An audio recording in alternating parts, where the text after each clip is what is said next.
Being a physical education teacher I welcome back to my channel sports and facts. तो हमारे जो जितने भी एम्प्लॉयबिलिटी स्किल्स के चैप्टर थे, 3 चैप्टर लगभग हमने कवर कर लिए थे। तो आज जैसे कि आपका एग्जाम पास आ रहा है, तो मैं कोशिश करूंगा कि उससे पहले आपके सारे चैप्टर कंप्लीट करा दूं यूट्यूब पे।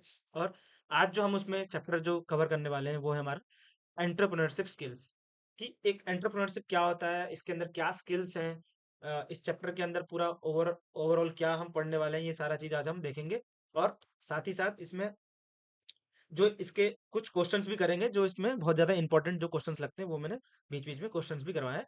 तो आई होप आपको ये चैप्टर पसंद आएगा और आप अपने एग्जाम की प्रिपरेशन बहुत अच्छी तरीके से कर सकते हैं। तो लेट्स स्टार्ट करते हैं आज का जो चैप्टर है हमारा एंटरप्रेन्योरशिप स्किल्स।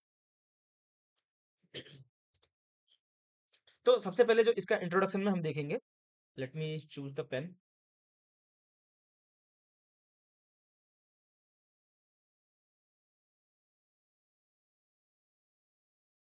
ओके। तो इसका जो हम इंट्रोडक्शन है इसका हम देखेंगे कि इसमें बताया गया कि एंटरप्रेन्योरशिप डेवलपमेंट, ठीक है, किस तरीके से ये एंटरप्रेन्योरशिप होता क्या है, इसको किस तरीके से डेवलप कर सकते हैं, इसके अंदर क्या एटीट्यूड्स होते हैं, इसके अंदर क्या स्कोप्स हैं, ये सारी चीजें देखेंगे। तो सबसे पहले एंटरप्रेन्योरशिप डेवलपमेंट क्या है, एक प्रोसेस है improving entrepreneurship skills. Entrepreneurship skills को बढ़ाने के लिए ये एक प्रोसेस है। एंटरप्रेन्योरशिप को डेवलपमेंट से हम एंटरप्रेन्योरशिप अपने स्किल्स को बढ़ा सकते हैं। And knowledge through structured training and institution building programmes. मतलब एंटरप्रेन्योरशिप स्किल्स को किस तरीके से बढ़ा सकते हैं और उससे रिलेटेड क्या नॉलेज हम अपने आप को किस तरीके से प्रिपेयर कर सकते हैं, ताकि एक स्ट्रक्चर्ड वे में, ताकि एक हम अच्छे एंटरप्रेन्योर बन पाए फ्यूचर में। It focuses on individuals who wish to start और ग्रो अ बिजनेस। अब एंटरप्रेन्योरशिप का मतलब ही यही है कि आप अपना कुछ खुद का कुछ स्टार्ट करें, किसी और के ऊपर डिपेंड ना होना पड़े। आपका ऐसा कुछ नया आइडिया, ऐसा यूनिक आइडिया जो आप चाहते हैं, आप खुद का कुछ स्टार्ट कर सकते हैं। ठीक है।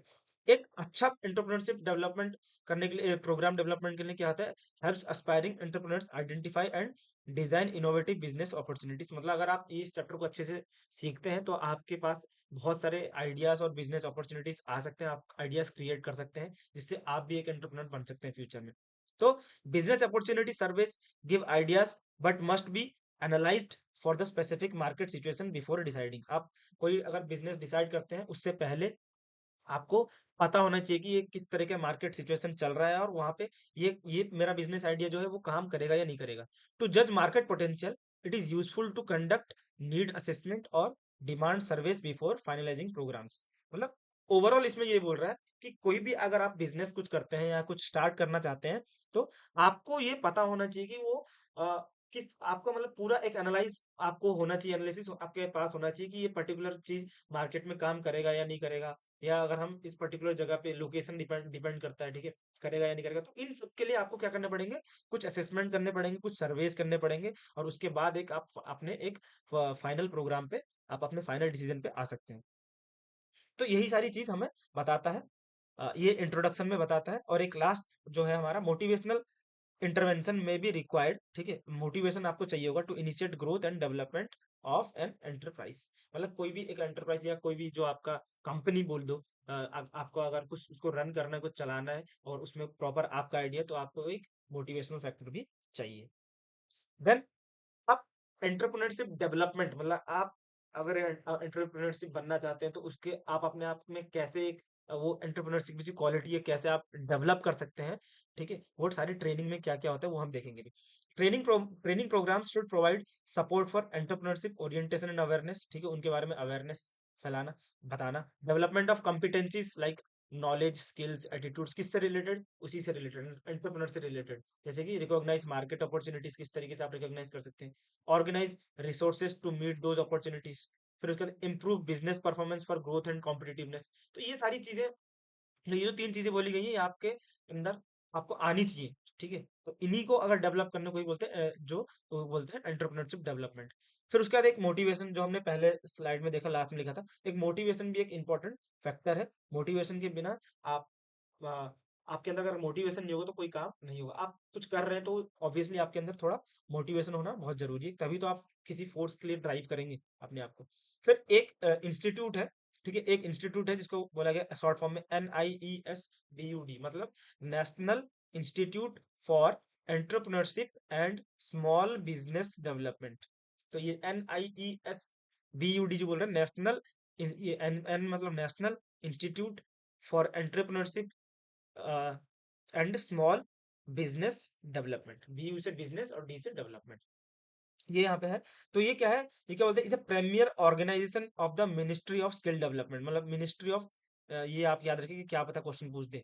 मिनिस्ट्री ऑफ स्किल डेवलपमेंट में ये एक प्रीमियर ऑर्गेनाइजेशन है, जो कि और एंड एंटरप्रेन्योरशिप का गवर्नमेंट ऑफ इंडिया से ये इसका एक प्रीमियर ऑर्गेनाइजेशन है, जो कि इन सब के रिलेटेड ट्रेनिंग और डेवलपमेंट सिखाता है, ये सब यही चीज बोल रहे हैं। मेजर एक्टिविटीज क्या क्या होते हैं उसके अंदर NIESBUD में, ट्रेनिंग ऑफ ट्रेनर्स, ट्रेनर्स की ट्रेनिंग होती है, management development programmes, entrepreneurship cum skill development programmes, entrepreneurship development programmes, cluster intervention, support groups of enterprise, मतलब बहुत सारे जो एंटरप्राइजेस नए नए खोलते हैं उनके लिए एक सपोर्टिंग ग्रुप्स भी है इसके अंदर। तो ये सारी चीजें, ये सारी एक्टिविटीज NIE BUSD में चलते हैं।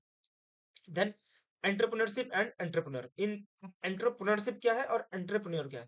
एंटरप्रेन्योरशिप क्या है, एंटरप्रेन्योरशिप एक स्किल है, ठीक है, एंटरप्रेन्योरशिप एक स्किल है, किसके अंदर होना चाहिए, एंटरप्रेन्योरशिप एक स्किल है जो किसके अंदर होनी चाहिए, एक एंटरप्रेन्योर के अंदर होनी चाहिए, एक एंटरप्रेन्योर के अंदर होनी चाहिए।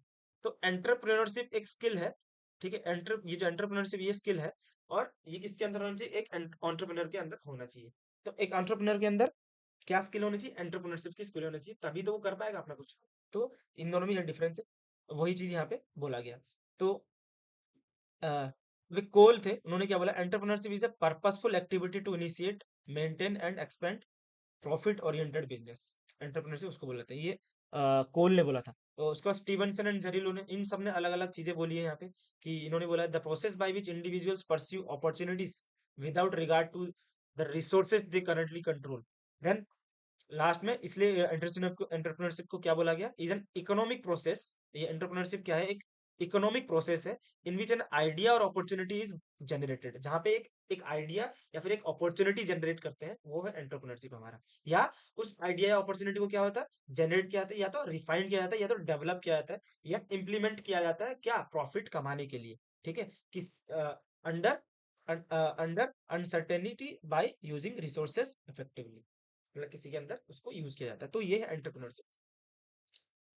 Then how different experts view an entrepreneur, आप अलग अलग एक्सपर्ट्स किस तरीके से एक एंटरप्रेन्योर को देखते हैं। सबसे पहले इकोनॉमिस्ट की बात करें, तो economics, an entrepreneur brings together resources, मतलब एक एंटरप्रेन्योर क्या होता है, सारे रिसोर्सेज को एक साथ लाता है, ठीक है, labour, materials and other assets, and combines them into profit making activities. इन सबको, रिसोर्सेज को, लेबर को, मटेरियल्स को और अलग अलग एसेट्स को, इनको कंबाइन करता है, और क्या करता है, उनको एक प्रॉफिट मेकिंग एक्टिविटीज में लाता है।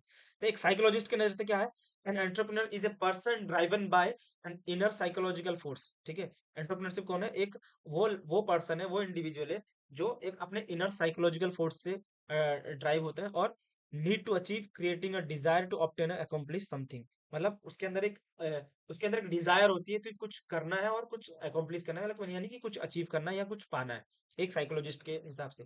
एक सोशियोलॉजिस्ट के हिसाब से क्या है, an entrepreneur is someone whose actions affect social status, ठीक है, जिसके एक्शंस कुछ सोशल स्टेटस को अफेक्ट करते हैं, and contribute to societal development.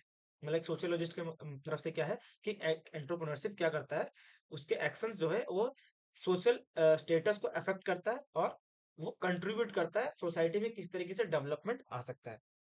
Then management view of an entrepreneur, मतलब मैनेजमेंट व्यू कैसा रहता है कि एंटरप्रेन्योर का, management experts see an entrepreneur as a person with a clear vision who creates an action plan and works to achieve it. मतलब बार बार वही वाली बात बोली जा रही है कि एक एंटरप्रेन्योर क्या करता है। एक एंटरप्रेन्योर एक पर्सन है जो जिसके पास कुछ विजन होते हैं, कुछ वो क्रिएट करता है, और क्रिएट करके कुछ अचीव करने की कोशिश करता है। कैरेक्टरिस्टिक्स देखेंगे एंटरप्रेन्योरशिप के, कैरेक्टरिस्टिक्स क्या क्या होते हैं। एक कैरेक्टरिस्टिक्स है कि an economic activity to create, मतलब एक economic activity to create, develop and maintain a profit oriented organisation, एक इकोनॉमिक एक्टिविटीज को बोला है। Then starts with identifying an opportunity that can be sold in the market for profit, मतलब एक opportunity को identify करना है और उसको मार्केट में एक तरीके से क्या करना है, बेचना है, जिससे प्रॉफिट कमा सके। Then focuses on optimising use of resources, मतलब रिसोर्सेज को किस तरीके से ऑप्टिमाइज मतलब एडिक्वेटली किस तरीके से यूज करना है। Involve the ability of the enterprise and entrepreneur to take risk, मतलब उनके उनके अंदर ये एबिलिटी है कि किस तरीके से रिस्क लेना है और कितना रिस्क लेना है, और इतना रिस्क लेने पे अगर घाटा हुआ तो क्या होगा और प्रॉफिट हुआ तो क्या होगा, ये सारी चीजें उनके अंदर होती है। ये सारी कैरेक्टरिस्टिक्स है एंटरप्रेन्योरशिप की। अब आते हैं एंटरप्रेन्योरशिप क्या है, एक आर्ट एंड साइंस। एंटरप्रेन्योरशिप एक आर्ट है और एक साइंस है। Considered both and art and science, दोनों एंटरप्रेन्योरशिप को क्या बोला गया, आर्ट भी है और साइंस भी है। As a science it follow step wise procedures and methods like other discipline, मतलब अगर साइंस की तरह देखें तो ये भी मेथड्स इसके अंदर कुछ फॉलो करना पड़ते हैं स्टेप बाय स्टेप। और एज एन आर्ट देखें हम, it relies on creativity and skill. बिल्कुल सही बात है एकदम, कि आपके पास क्रिएटिविटी नहीं होगी, स्किल नहीं होगी, क्योंकि वही पानी का बोतल देखो, पानी का बोतल का एग्जांपल लेते हैं हम, एक है बिस्लेरी, ठीक है, और एक है जो लोकल में बिकता है, जो लोकल लोकल वाटर बोतल होता है। बिस्लरी क्या है, पूरे इंडिया में ट्रेंड कर रहा है, और लोकल वाटर बोतल क्या है, जो किसी पर्टिकुलर जगह पे वहीं पे है काम कर रहा है, मतलब ये क्या है, लोकेलिटी में काम करता है। लेकिन पूरे इंडिया में कौन काम कर रहा है, पूरे इंडिया में काम कर रहा है तो वो कौन कर रहा है, वो बिस्लरी। क्यों? क्योंकि बिस्लरी के पास एक तरह से देखा जाए तो ज्यादा क्रिएटिविटी और स्किल है। तो यही इसी चीज की बात करें कि एंटरप्रेन्योरशिप एक आर्ट भी है, ठीक है, सिमिलर टू म्यूजिक या अलग अलग चीजें फील्ड जो है आर्ट के अंदर। Then entrepreneurship combines both, it needs procedures yet allows flexibility to adapt and still make the activity profitable and growth oriented।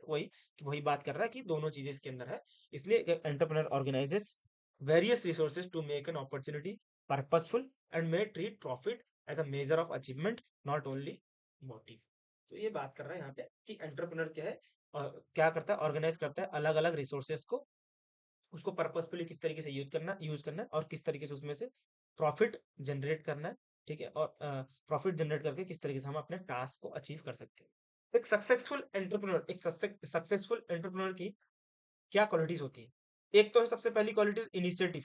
उसको इनिशिएट वो मतलब कोई चीज से डरा हुआ नहीं जाना चाहिए, उसके अंदर अगर उसके दिमाग में कोई प्लान है तो तुरंत उस पर किस तरीके से वो क्या इनिशिएटिव लेगा, किस तरीके से करना है उसको, वो अपने दिमाग में सोचेगा। देन सेकंड है विलिंगनेस टू टेक रिस्क। उसके अगर कोई मार्केट में कोई प्लान चलाना है या फिर उसको बिजनेस चलाना है तो सबसे पहले स्टार्टिंग में उसको ये तो नहीं पता रहेगा कि ये चलेगा ही चलेगा, दोनों चीज रहती है उसमें, या तो चलेगा या तो बंद होगा।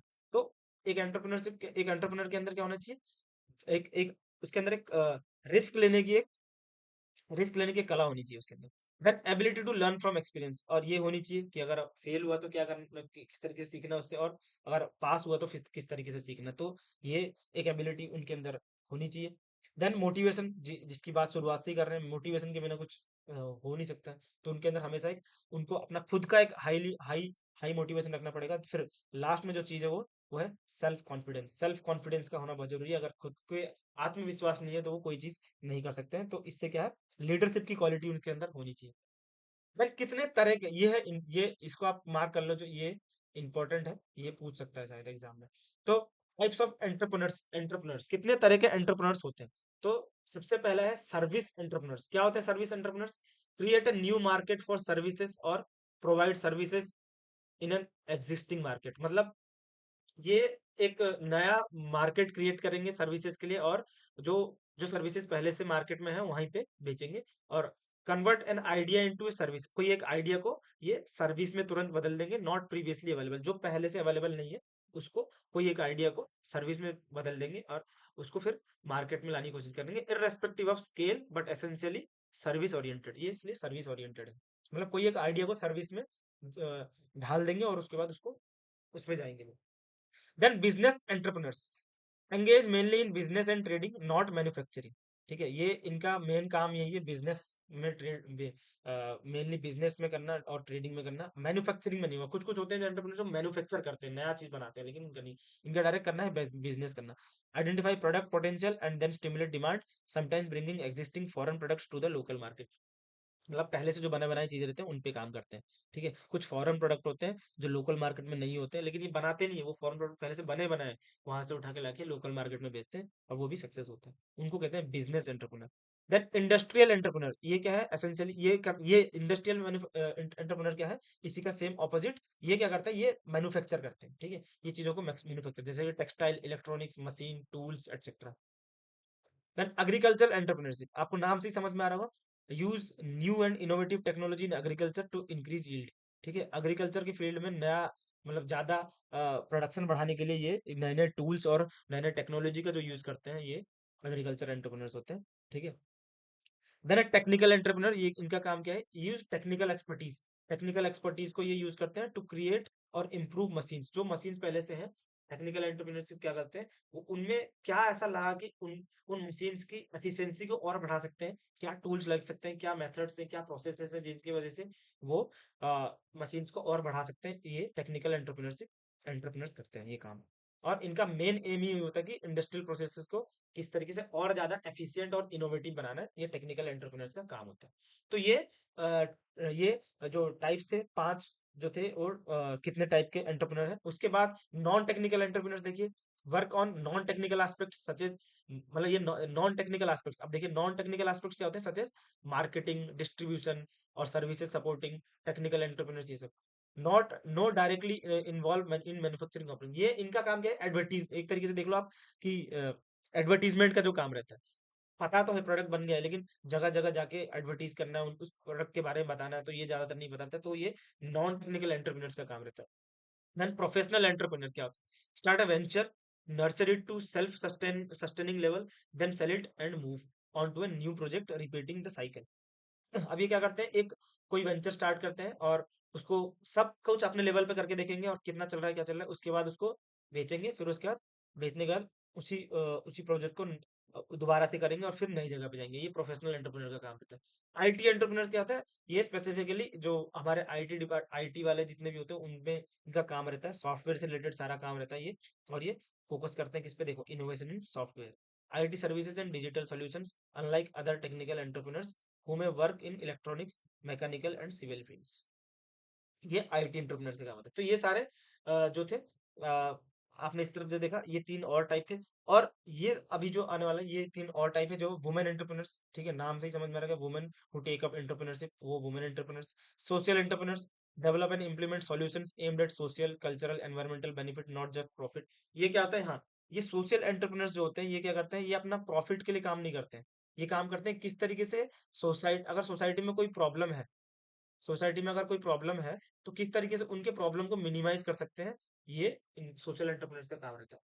देन फैमिली बिजनेस एंटरप्रेन्योर्स, जैसे कि जो इंडिविजुअल्स हु स्टार्ट और run a family owned business often across generations, mentioned as heading following the way. मतलब ये वो हैं जो क्या करते हैं कि फैमिली ओन्ड बिजनेस चलाते हैं। जैसे कि कोई अचार बनाता है, कोई पापड़ बनाता है, वो बेचते हैं, किसी किसी का बहुत ज्यादा फेमस होता है। तो ये फैमिली ओन्ड एंटरप्रेन्योर्स वो होते हैं।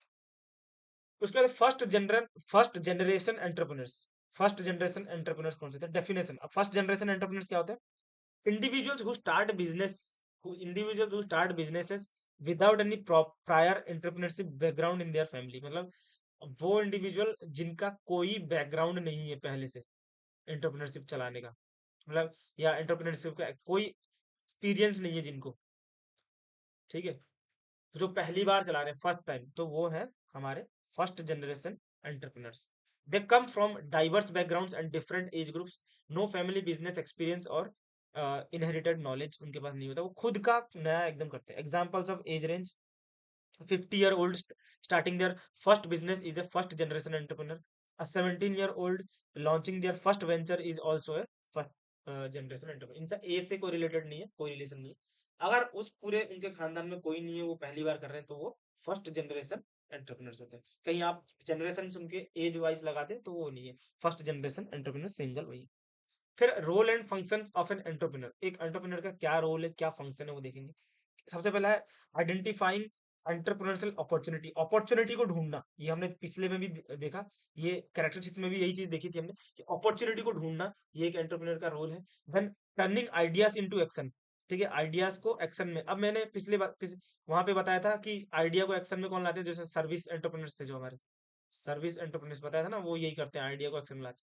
तो ये एक एंटरप्रेन्योर का काम है कि आइडियाज को किस तरीके से एक्शन में लाना है। देन फिजिबिलिटी स्टडी, मतलब ये पर्टिकुलर जो भी आप बिजनेस आइडिया है या फिर कोई भी रफ आइडिया है आपके पास, जो आप एंटरप्रेन्योरशिप में यूज करना चाहते हैं, तो वो मार्केट में फिजिबल है, वो चलेगा, वो किस जगह पे चला रहे हो या क्या लोकेशन है, मतलब सब आपको एक तरीके से एनालाइज करके एक ब्लूप्रिंट बना के देखना पड़ेगा, उसके बाद ही करना पड़ेगा। ये भी एक रोल है एंटरप्रेन्योर का, कि फिजिबिलिटी को स्टडी करना। देन रिसोर्सिंग, मतलब आपको, आपके पास अवेलेबिलिटी होनी चाहिए रिसोर्सेज की। मतलब आप कोई बिजनेस स्टार्ट कर रहे हैं, ऐसा पता चला आपके पास पैसे की कमी हो रही है, कहीं हो ही नहीं रहा, तो इससे क्या है, एक आगे नहीं बढ़ पाएगा, आपके में ग्रोथ नहीं आ पाएगा, है ना, चीजें सब कंप्लीट नहीं हो पाएंगी। तो रिसोर्सिंग जरूरी है। देन सेटिंग अप एन एक एंटरप्राइज होना बहुत जरूरी है, मतलब जो कि आपका जो भी लीगल से कुछ रिलेटेड हो, या फिर सुटेबल लोकेशन होना चाहिए उसके लिए, या जहाँ मशीनरी जितनी जरूरत है उतनी होनी चाहिए। तो क्या एंटरप्राइज होना चाहिए, एक जगह होना चाहिए, मतलब कहने का मतलब। देन मैनेजिंग द एंटरप्राइज, उस एंटरप्राइज को मैनेज करने के लिए आपके पास प्रॉपर वर्कफोर्स है कि नहीं, मटेरियल्स है कि नहीं, उनको देने के लिए सैलरी है कि नहीं, ठीक है, काम उनसे करवाने का प्रॉपर सही टाइम मैनेजमेंट है कि नहीं, ठीक है। ये सारा मैनेजिंग मैनेजिंग की क्वालिटी में आता है। मतलब ये सारे जो हम देख रहे हैं ये रोल्स है। फिर उसका लास्ट में आता है ग्रोथ एंड डेवलपमेंट, ठीक है। ग्रोथ एंड डेवलपमेंट की अ, एक बार अगर गोल अचीव हो गया तो उसके बाद हायर गोल के लिए अचीव करना है, और कैसे डेवलप कर सकते हैं, ये भी एक रोल रहता है किसका, एंटरप्रेन्योर। एक एंटरप्रेन्योर बनने के लिए आपको क्या मोटिवेट करता है, व्हाट मोटिवेट्स एन एंटरप्रेन्योर, क्या मोटिवेट होता है, तो वही देखेंगे अभी हम। तो entrepreneurs possess a natural drive to create dream big and overcome failures that better others. They persist through hurdles by finding innovative ways to achieve their goals. अब क्या है, मतलब अलग अलग तरह के बाधाएं आते हैं, अलग अलग चीजें आती है, लेकिन उसके बाद यही सबको पार करके उनको लाना है, तो यही ये उनका एक तरीके से मोटिवेशन। देखें क्या की मोटिवेशनल क्वालिटीज क्या क्या रहती है। एक तो स्टैंडर्ड ऑफ एक्सीलेंस, अब वो क्या कहते हैं, sets high standards and pursues perfection through hard work and innovation. Uniqueness होनी चाहिए, तो ये जो यूनिकनेस है ये भी एक उनको मोटिवेट करता है। और लॉन्ग टर्म गोल्स के लिए वो फोकस करते हैं, ये भी एक मोटिवेट करता है कि वो ज्यादातर प्रायोरिटाइज किसको करते हैं, distant future achievements over a short term gains, planning patiently, और needs to influence beliefs ideas can revolutionise the world and seek substantial impact. मतलब अपने आप को इन्फ्लुएंस करते रहना टाइम टू टाइम, कि किस तरीके से हाँ हम एक चेंज ला सकते हैं, एक रेवोल्यूशनरी चेंज ला सकते हैं फ्यूचर में, ये सब। अभी कुछ एस्पेक्ट है, ठीक है, किसके, एंटरप्रेन्योर के, कि क्या वर्क स्टाइल होना चाहिए, क्या रिस्क लेवल होना चाहिए, और गोल क्या होना चाहिए। वेज एम्प्लॉय, एक यहाँ पे, एक ये इसके रिलेटेड क्वेश्चन भी, इसलिए मैं बोल रहा हूँ, आप ध्यान से सुनिएगा। एक होते हैं वेज एम्प्लॉय, एक होते हैं एंटरप्रेन्योर, ठीक है। अब देखिए एस्पेक्ट क्या है, वर्क स्टाइल। वेज एम्प्लॉय का क्या है, work for others, receive salary, ये वेज एम्प्लॉय का काम है। एंटरप्रेन्योर का काम है सेल्फ एम्प्लॉयड रहता है और टेक रिस्क फॉर प्रॉफिट, मतलब जो भी है रिस्क है, लॉस है, प्रॉफिट है, लॉस है, जो भी है सब एक एंटरप्रेन्योर का खुद का होता है। लेकिन वेज एम्प्लॉय क्या था, वो किसी के अंडर काम करता है, जैसे कि वेज एम्प्लॉय क्या करता है, किसी एंटरप्रेन्योर के अंदर काम करता है। फिर रिस्क लेवल क्या है, लो स्टेबल इनकम, ठीक है, और हाई इनोवेटिव आइडियाज। इनके इनकम रहेंगे, स्टेबल इनकम रहेगा या लो रहेगा, लेकिन इनका रहेगा क्या, हाई और इनोवेटिव आइडियाज रहेंगे। फिर गोल, कंप्लीट असाइन टास्क, जो जो एंटरप्रेन्योर ने टास्क दिया, जैसे कि कोई काम करना है, इन्होंने जो टास्क दिया बस उसको कंप्लीट करना है, और उसके बाद उनका टास्क कंप्लीट। लेकिन बिल्ड एंड ग्रो, बिजनेस को कैसे ग्रो करना है, बिल्ड कैसे करना है, ये एंटरप्रेन्योर का गोल रहता है। अब एक नूतन की स्टोरी है, की लेसन की क्या है, फ्रॉम एम्प्लॉय टू एंटरप्रेन्योर क्या है। Started as veg employee in neighbours restaurant, उन्होंने पहले, ये नूतन ने क्या है, वेज एम्प्लॉय की तरह काम किया एक रेस्टोरेंट में, अपने बगल में जो रेस्टोरेंट था। देन लॉन्च देन लॉन्च डब्बा service despite wheel chair bound condition, मतलब व्हील चेयर में बाउंड होने के बाद भी उन्होंने क्या है, डब्बा सर्विस चालू किया। उन्होंने पहले किसी रेस्टोरेंट में काम किया, फिर डब्बा सर्विस काम किया, चालू किया। फिर उसके बाद innovation, introduced customisable menu instead of fixed meals, मतलब उन्होंने क्या, एक इनोवेशन क्या लाया, कि डब्बा मील में क्या होता है, ज्यादातर फिक्स्ड मील रहता है और वही वही डेली डेली मिलना था। लेकिन उन्होंने क्या किया, एक इनोवेशन ये लाया कि उन्होंने कस्टमाइजेबल मेन्यू इंट्रोड्यूस किया वहां पे, कि जो इंडिविजुअल है, जो कस्टमर है, वो अपना कस्टमाइजेबल मेन्यू दे सकता है, और उसी तरीके से आपका बना के भेजा जाएगा डब्बा सर्विस में। फिर माइंडसेट क्या था इनमें, where there is a will there is a way, और डिटर्मिनेशन ओवरकम्स ऑब्स्टेकल्स, मतलब अगर आपने सोच लिया कुछ करने, कुछ ठान लिया कुछ करने की, तो वो पक्का होके रहेगा, रास्ता वहां पे रहता है। Then identifying opportunities and risk taking. अब अपॉर्चुनिटी और रिस्क टेकिंग को कैसे आइडेंटिफाई करना, aspiring entrepreneur spot viable business ideas by evaluating markets and risk, मतलब उन सबसे पहले आपको देखना है मार्केट और रिस्क, उसमें वो प्रॉपर वो मार्केट में काम करेगा या नहीं करेगा, और रिस्क कितना है उसमें। तो कैसे, क्या क्या मेथड्स आइडेंटिफाई करने के, तो एक मेथड है कम्युनिटी कंसर्न्स, जैसे कि address local inefficiencies, example solve neighbourhood problems first, मतलब आपको पहले क्या करना है, नेबरहुड मतलब आसपास के जो प्रॉब्लम है उनको सॉल्व करना है। ये तरीके हैं कैसे अपॉर्चुनिटीज आइडेंटिफाई कर सकते हैं। आपने आसपास के सॉल्व किया, फिर उसके बाद आप क्या करेंगे, personal experience, draw from life challenges for world changing ideas, मतलब आप क्या करेंगे, वहां से सॉल्व करते करते आप देखेंगे ब्रॉडर टर्म में सोचेंगे कि किस तरीके से पूरे वर्ल्ड में ये मेरा आइडिया जो है चेंज ला सकता है। Then research with others, network in startup groups for insights and opportunities, मतलब दूसरे के जो पहले से बने हुए हैं, वो क्या काम कर रहे हैं क्या नहीं कर रहे हैं, वो आपको ढूंढना है। जैसे कि एक एग्जांपल, मार्क जुगरबर्ग का जो Facebook began as connecting college friends sparking a global social movement. अब मार्क जुगरबर्ग का क्या था, इन्होंने क्या किया, फेसबुक इंट्रोड्यूस किया, और फेसबुक से क्या हुआ, दुनिया में आप कहीं भी बैठे हैं वर्ल्ड के लोगों से आप जस्ट एक फेसबुक के माध्यम से जुड़ सकते हैं। तो ये उनका पहला था, और आज वो लाखों करोड़ों में खेल रहे हैं, बिलियंस में खेल रहे हैं। उसी से रिलेटेड इससे हम जो हमने देखा अभी, उसी से रिलेटेड हम एक टॉपिक पढ़ेंगे, इसका नाम है क्या, स्टार्टअप। स्टार्टअप नाम सुन के क्या क्या आइडिया आ रहा है आपकी, स्टार्टअप मतलब एक कोई चीज को एक स्टार्ट करने जैसा लग रहा है आपको, है ना, कोई स्टार्टअप। अब देखते हैं स्टार्टअप क्या होता है एंटरप्रेन्योर में। एंटरप्रेन्योरशिप में स्टार्टअप क्या होता है, startups represent early stage companies focused on rapid growth through innovative ideas, जिसके पास बहुत सारे आइडियाज हैं, जिसके पास कोई नया आइडिया है, कोई बिजनेस आइडिया है, और वो कुछ खोलना चाह रहा है, कोई कंपनी खोलना चाह रहा है, तो उसको, वो जो नया पहली बार खोलते हैं उनको क्या बोलते हैं, स्टार्टअप्स। स्टार्टअप के क्या कैरेक्टरिस्टिक्स होते हैं, लो इनिशियल इन्वेस्टमेंट, ठीक है, इनिशियल इन्वेस्टमेंट जो क्या होते हैं वो बहुत कम रहता है, ऑफन टेक ड्रिवन सॉल्यूशंस होते हैं, ये सब रहते हैं इस तरह के। फिर फंडिंग सोर्सेज क्या होते हैं, मतलब ये बताया, एंजल इन्वेस्टर्स, वेंचर कैपिटल, ये सारे क्या है, मतलब जो फंडिंग देते हैं स्टार्टिंग में किसी, अगर वो ले सकते हो आप, अगर कोई स्टार्टअप स्टार्टअप करना चाहते हो। फिर innovation plus support, seek expert mentoring, join global networks, इस तरीके से India ecosystem. Startup India initiative offers tax benefits, funding access, and regulatory support for eligible ventures. Examples जैसे कि online food delivery apps partnering with restaurant, जैसे कि सबसे बड़ा जो इसका है यहाँ पे जोमेटो, ठीक है, स्विगी, ये क्या है, टेक ड्रिवन थे, सारे टेक ड्रिवन थे। इन्होंने क्या किया, इन्होंने कुछ नहीं किया, इन्होंने क्या किया, बस जो बहुत सारे रेस्टोरेंट्स थे, बहुत सारे रेस्टोरेंट्स को क्या किया इन्होंने, वहां पे क्या हुआ, जो उनकी डिलीवरी जानी थी उनको ऑनलाइन उन्होंने एक ऐप के माध्यम से इन्होंने कनेक्ट कर दिया। तो लोगों को क्या हुआ, मोबाइल एप्लीकेशन से ऑर्डर करना बहुत ईजी हो गया, है ना, और घर उनके खाना पहुंच जाता है। तो ये भी एक जोमेटो स्विगी, ये भी एक टाइम पे एक स्टार्टअप थे। तो ये स्टार्टअप का तरीका, ये स्टार्टअप ये होता है, आप आई होप आप समझ गए होंगे। उसी से रिलेटेड कुछ क्वेश्चंस करते हैं, जैसे कि सबसे पहले, अगर आप समझ गए होंगे जो मैंने समझाया तो आंसर बहुत इजीली कर पाएंगे आप। तो सबसे पहले क्या है, Salman tries new ideas as a tailor in a garment factory. तो सलमान क्या है, सलमान ने एक नया आइडिया ट्राई किया as a tailor in a garment factory, एक गारमेंट फैक्ट्री के अंदर, ध्यान से देखिएगा। तो सलमान क्या है, सलमान इज एन एंटरप्रेन्योर है, वेज एम्प्लॉयड पर्सन है, या लेबरर है, या अनस्किल्ड वर्कर है। तो सलमान किसी गारमेंट फैक्ट्री में काम कर रहा है, तो एंटरप्रेन्योर तो नहीं हो सकता, तो वो क्या है, एक वेज एम्प्लॉयड पर्सन। तो ऑप्शन बी हमारा क्या है, करेक्ट आंसर।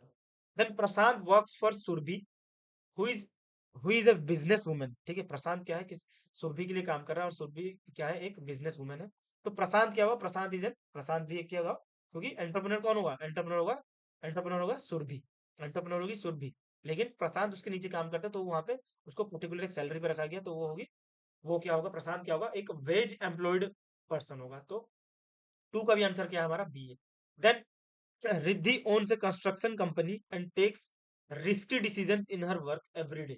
तो रिद्धि क्या हुई, रिद्धि इज एन एंटरप्रेन्योर हुई या वेज एम्प्लॉयड पर्सन हुई। तो इस कंडीशन में रिद्धि की खुद की कंपनी है, और रिद्धि खुद रिस्क रिस्क ले रही है, तो सारे रिस्क डिसीजन ले रही है। तो इस कंडीशन में क्या हुआ, इस कंडीशन में वो खुद एंटरप्रेन्योर है। तो A option is the correct answer यहाँ पर। आई होप ये तीनों क्वेश्चन आपको सही लगे होंगे, सही आपको कॉन्सेप्ट अब माइंड में बैठ गया होगा कि वेज पर्सन और एंटरप्रेन्योर क्या होता है। देन उसके बाद कुछ बैरियर्स हैं, और सारी बैरियर्स को हम लोग डिस्कस करेंगे कि एंटरप्रेन्योरशिप में क्या क्या बैरियर्स होते हैं। तो एंटरप्रेन्योरशिप में एक hurdle race, just like 100 metre और 110 metre hurdles, business ventures required jumping over obstacles, जैसे कि फाइनेंशियल कंस्ट्रेंट्स होते हैं, मार्केट चैलेंजेस होते हैं। एक सक्सेस को पाने के लिए ये सारे चैलेंजेस को हमें ओवरकम करना पड़ेगा। देन रिस्क टेकिंग, ये रिस्क जो एक सबसे बड़ा बैरियर है, एनी सिचुएशन इन्वॉल्विंग डेंजर और अनसर्टेनिटी दैट एंटरप्रेन्योरशिप मस्ट नेविएट, उनको पता होना चाहिए कि क्या रिस्क है क्या नहीं। तो ये भी एक रिस्क भी एक बहुत बड़ा बैरियर है। देन कुछ बैरियर्स, खुद ही बैरियर्स, मतलब हर, जैसे कि जो उनको रोकते हैं, ठीक है, मतलब गिरने पे मजबूर करते हैं। तो ये सारे कुछ कुछ मार्केट कंडीशंस होते हैं, ये सारे बैरियर्स होते हैं। देन कुछ कॉमन बैरियर्स है एंटरप्रेन्योरशिप फेस के लिए, ठीक है, एंटरप्रेन्योर्स फेस के लिए कुछ कॉमन बैरियर्स, जैसे कि financial constants, lack of knowledge,